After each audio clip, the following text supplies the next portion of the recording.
Quanto ao exame físico, minha gente, o exame físico nós temos que falar do estado geral, né, do paciente, depois partimos para a região da cabeça, partimos para a região do tórax, partimos para a região do abdômen, membros sendo eles superiores, depois inferiores, vamos então para a região da genitália e então citamos todo o corpo do paciente.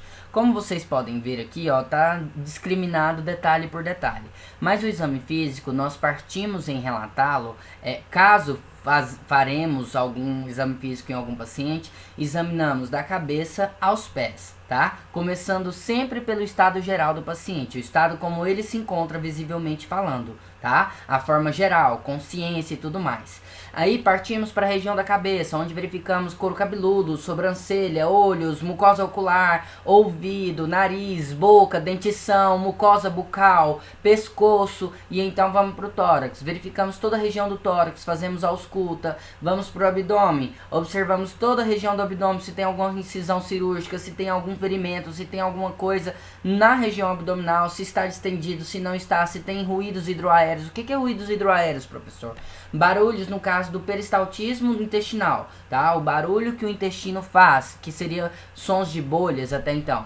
Os membros superiores, membros inferiores estão edemaciados? Ele apresenta algum gelco ou abocate, punção nos membros superior? Qual dos membros? Tá com soroterapia, antibiótico terapia, conforme prescrição ou não? Enfim, tudo isso nós relatamos já na região dos membros. A genitália, lembrando que para realizar o exame físico de uma genitália temos que observar com toda a privacidade do paciente, assegurando a privacidade dele, relatando sempre tudo que você vai fazer, porque pode ser caracterizado como um abuso até então. Caso você não explique, se o paciente estiver consciente, ele se sentir constrangido, é algo que não tem que acontecer.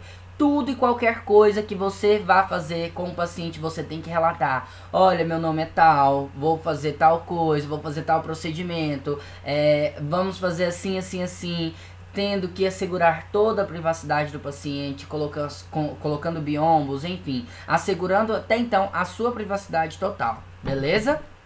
Vamos lá. As condutas.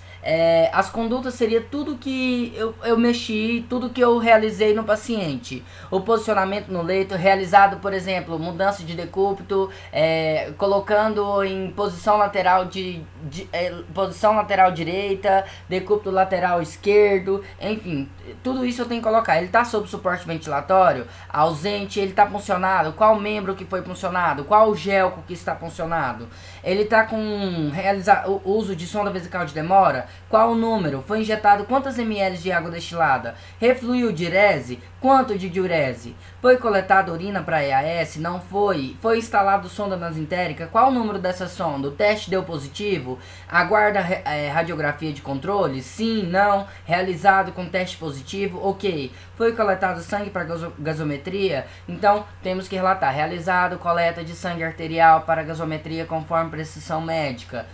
Isso é tudo que eu executo no paciente. Então, todas essas atividades as quais eu fiz com o paciente eu tenho que relatar, tá? Coletado sangue para exames laboratoriais. É claro que determinadas unidades têm os seus biomédicos, os seus, digamos, técnicos em laboratórios que vão colher essas amostras e tudo. Mas tem vezes que nós também podemos auxiliá-los. Tem vezes que um técnico não está com um dia bom, não consegue uma punção e aí parte para pedir para quem? Parte para pedir para nós, ajudá-los e tal. Olha, eu não estou conseguindo funcionar esse paciente, você poderia tentar para mim? Nós somos uma equipe, vocês têm que entender que somos uma equipe, trabalhamos em equipe para que o resultado final seja em prol de todos, o melhor para o paciente. Então, temos que sempre estar um em prol do outro também, como trabalhamos em equipe, tá ok? O diagnóstico de enfermagem.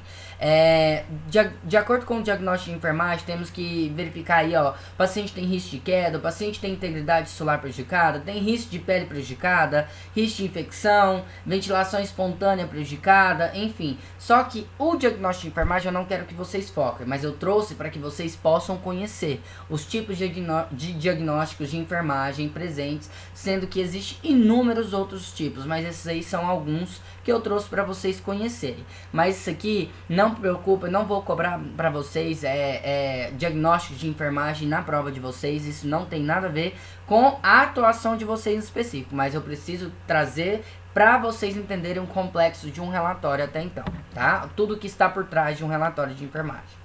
As intervenções eu tenho que sempre relatar, tá? Por exemplo, monitorar a consciência. O paciente apresentou desnível de consciência, apresentou-se desorientação, apresentou período de confusão mental, apresentou uma crise convulsiva. Isso tudo é intercorrência, tá? Manter vigilância hemodinâmica, ou seja, observar os valores pressódicos, observar os valores de frequência cardíaca, observar os valores de frequência respiratória, observar os níveis de saturação. Então, isso é manter a vigilância hemodinâmica e, consequentemente, observar a consciência do paciente também. Caso ele descompense, isso é uma intervenção, tá? Requer intervenções assistenciais para que possamos fazer com que o paciente volte a restabelecer as suas funções homeostáticas, ou seja, função cardíaca normal, a função pressódica normal. Por exemplo, se ele teve um desnível da pressão ou está hipertenso no momento, eu tenho que relatar para o médico e o médico vai, conforme a pressão dele, vai me falar, ó, faz um captopril nele. Então, eu vou relatar lá, ó. Foi realizada há tantas horas, após verificação de sinais vitais, que o paciente encontrou-se hipertenso, sendo realizado dois comprimidos de captopril conforme prescrição clínica, sendo 50 mg. Pronto, carinho bacino. Viu? Ele teve uma intervenção, eu observei, relatei para o médico, depois que o médico me prescreveu a medicação, dei a medicação para o paciente e então relatei. Tudo isso é uma intervenção e automaticamente eu tenho que relatar qual foi executada, tá? As pendências. Se, porventura, o plantão foi muito corrido, eu deixei alguma pendência, por exemplo, eu acabei de passar a sonda nasentérica, o paciente foi admitido cerca de 6h30. Eu passei a sonda nasentérica assim que ele chegou, mas eu não deu tempo de eu fazer o raio-x, porque o raio-x ele se faz aproximadamente 2 horas depois que passa uma sonda nasentérica. Então, automaticamente, cabe como eu, técnico, eu, enfermeiro, relatar. Aguarda realização de raio-x. Isso é uma pendência. Eu tenho que relatar no meu prontuário.